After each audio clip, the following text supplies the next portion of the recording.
v.I. Lenin. On the Two Lines in the Revolution. Published, Social Democrat No. 48, November 20, 1915. Published according to the text in Social Democrat. In priors of, see footnotes, number 3, Mr. Plekhanov attempts to present the fundamental theoretical problem of the impending revolution in Russia. He quotes a passage from Marx to the effect that the 1789 revolution in France followed an ascending line, whereas the 1848 revolution followed a descending line. In the first instance, power passed gradually from the moderate party to the more radical, the constitutionalists, the Girondists, the Jacobins. In the second instance, the reverse took place, the proletariat, the petty bourgeois Democrats, the bourgeois Republicans, Napoleon III. It is desirable, our author infers, that the Russian Revolution should be directed along an ascending line, that is, that power should first pass to the cadets and octobrusts, then to the Trudovics, and then to the socialists. The conclusion to be drawn from this reasoning is, of course, that the left wing in Russia is unwise in not wishing to support the cadets and in prematurely discrediting them. Mr. Plekhanov's theoretical reasoning is another example of the substitution of liberalism for Marxism. Mr. Plekhanov reduces the matter to the question of whether the strategic conceptions of the advanced elements were right or wrong. Marx's reasoning was different. He noted a fact: in each case the revolution proceeded in a different fashion. He did not, however, seek the explanation of this difference in strategic conceptions. From the Marxist point of view, it is ridiculous to seek it in conceptions. It should be sought in the difference in the alignment of classes. Marx himself wrote that in 1789 the French bourgeoisie united with the peasantry, and that in 1848 petty bourgeois democracy betrayed the proletariat. Mr. Plekhanov knows Marx's opinion on the matter, but he does not mention it, because he wants to depict Marx as looking like Struve. In the France of 1789, it was a question of overthrowing absolutism and the nobility. At the then prevalent level of economic and political development, the bourgeoisie believed in a harmony of interests. It had no fears about the stability of its rule and was prepared to enter into an alliance with the peasantry. That alliance secured the complete victory of the revolution. In 1848 it was a question of the proletariat overthrowing the bourgeoisie. The proletariat was unable to win over the petty bourgeoisie, whose treachery led to the defeat of the revolution. The ascending line of 1789 was a form of revolution in which the mass of the people defeated absolutism. The descending line of 1848 was a form of revolution in which the betrayal of the proletariat by the mass of the petty bourgeoisie led to the defeat of the revolution. Mr. Plekhanov is substituting vulgar idealism for Marxism when he reduces the question to one of strategic conceptions, not of the alignment of classes. The experience of the 1905 revolution and of the subsequent counter-revolutionary period in Russia teaches us that in our country two lines of revolution could be observed, in the sense that there was a struggle between two classes, the proletariat and the liberal bourgeoisie, for leadership of the masses. The proletariat advanced in a revolutionary fashion, and was leading the democratic peasantry towards the overthrow of the monarchy and the landowners. That the peasantry revealed revolutionary tendencies in the democratic sense was proved on a mass scale by all the great political events, the peasant insurrections of 1905–06, the unrest in the army in the same years, the Peasants' Union of 1905, and the first two Duma, in which the peasant Trudovics stood not only to the left of the cadets, but were also more revolutionary than the intellectual social revolutionaries and Trudovics. Unfortunately, this is often forgotten, but still it is a fact. Both in the third and in the fourth Duma the peasant Trudovics, despite their weakness, showed that the peasant masses were opposed to the landed proprietors. The first line of the Russian bourgeois democratic revolution, as deduced from the facts and not from strategic prattle, was marked by a resolute struggle of the proletariat, which was irresolutely followed by the peasantry. Both these classes fought against the monarchy and the landowners. The lack of strength and resolution in these classes led to their defeat, although a partial breach was made in the edifice of the autocracy. The behavior of the liberal bourgeoisie was the second line.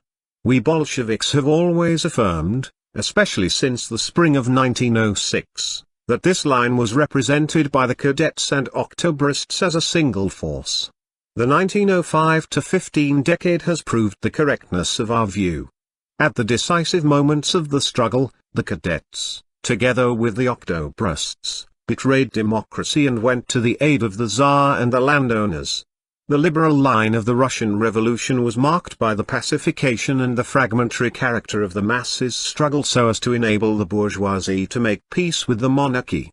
The international background to the Russian Revolution and the strength of the Russian proletariat rendered this behavior of the liberals inevitable.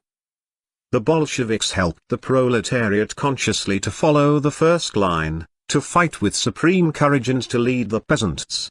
The Mensheviks were constantly slipping into the second line. They demoralized the proletariat by adapting its movement to the liberals, from the invitation to enter the Bulygin Duma, August 1905, to the Cadet Cabinet in 1906 and the bloc with the cadets against democracy in 1907. From Mr. Plekhanov's point of view, we will observe parenthetically, the correct strategic conceptions of the cadets and the Mensheviks suffered a defeat at the time. Why was that? Why did the masses not pay heed to the wise counsels of Mr. Plekhanov and the cadets, which were publicized 100 times more extensively than the advice from the Bolsheviks?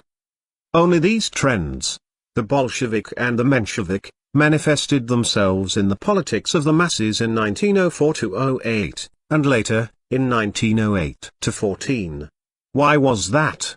It was because only these trends had firm class roots, the former in the proletariat, the latter in the liberal bourgeoisie.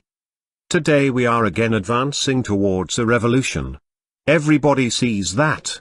Kvostov himself says that the mood of the peasants is reminiscent of 1905-06.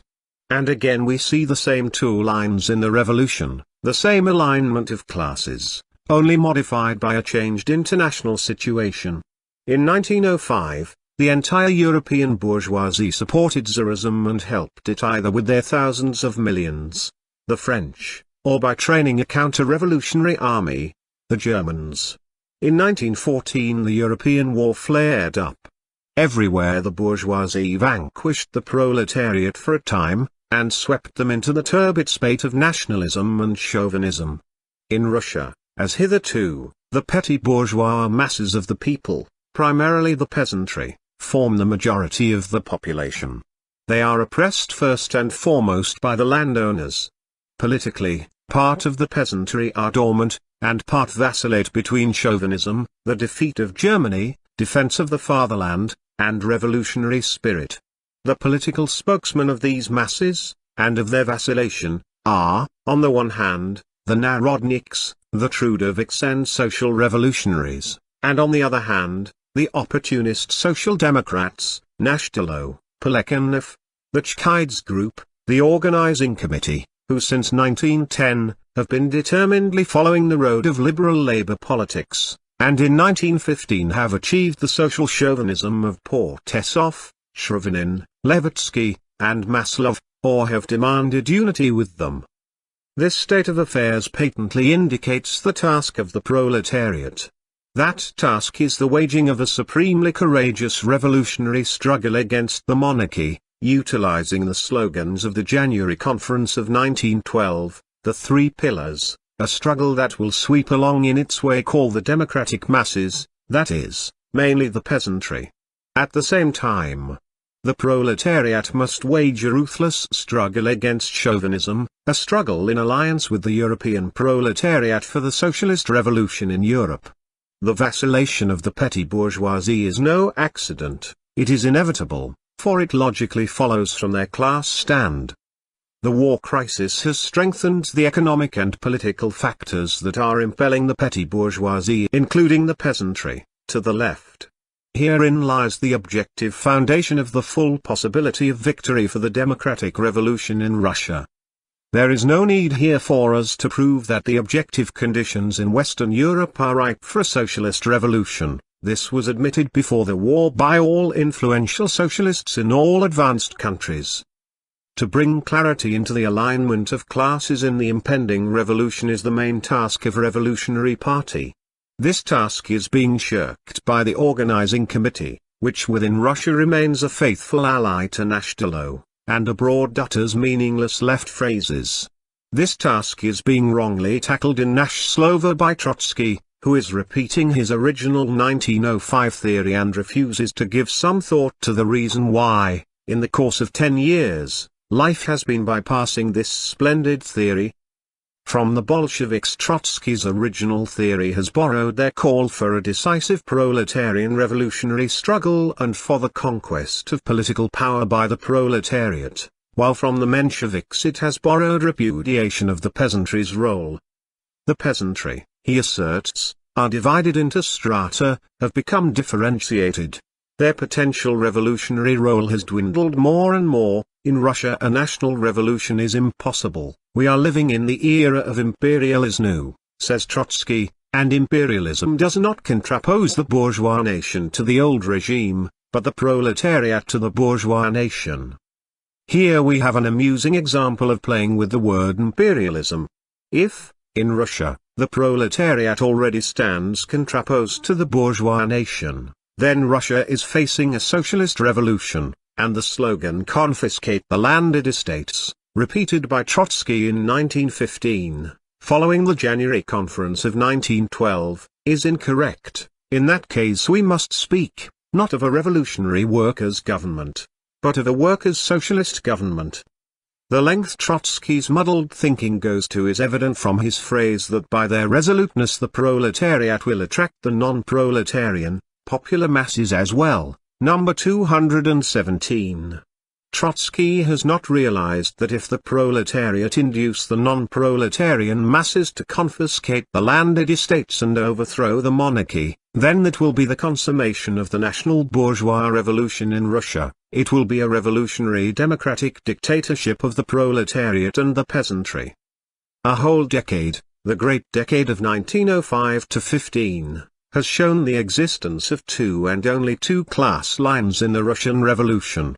The differentiation of the peasantry has enhanced the class struggle within them, it has aroused very many hitherto politically dormant elements. It has drawn the rural proletariat closer to the urban proletariat. The Bolsheviks have insisted ever since 1906 that the former should be separately organized, and they included this demand in the resolution of the Menshevik Congress in Stockholm. However, the antagonism between the peasantry, on the one hand, and the Markovs, Romanovs and Khvostovs, on the other, has become stronger and more acute. This is such an obvious truth that not even the thousands of phrases in scores of Trotsky's Paris articles will refute it. Trotsky is in fact helping the liberal labor politicians in Russia, who by repudiation of the role of the peasantry understand a refusal to raise up the peasants for the revolution. That is the crux of the matter today. The proletariat are fighting, and will fight valiantly, to win power, for a republic, for the confiscation of the land. That is to win over the peasantry, make full use of their revolutionary powers, and get the non-proletarian masses of the people to take part in liberating bourgeois Russia from military feudal imperialism, Tsarism. The proletariat will at once utilize this ridding of bourgeois Russia of Tsarism and the rule of the landowners, not to aid the rich peasants in their struggle against the rural workers, but to bring about the socialist revolution in alliance with the proletarians of Europe. Notes. 1. Prizov, the Corlay Weekly published in Paris by the Mensheviks and the Socialist Revolutionaries, from October 1915 to March 1917.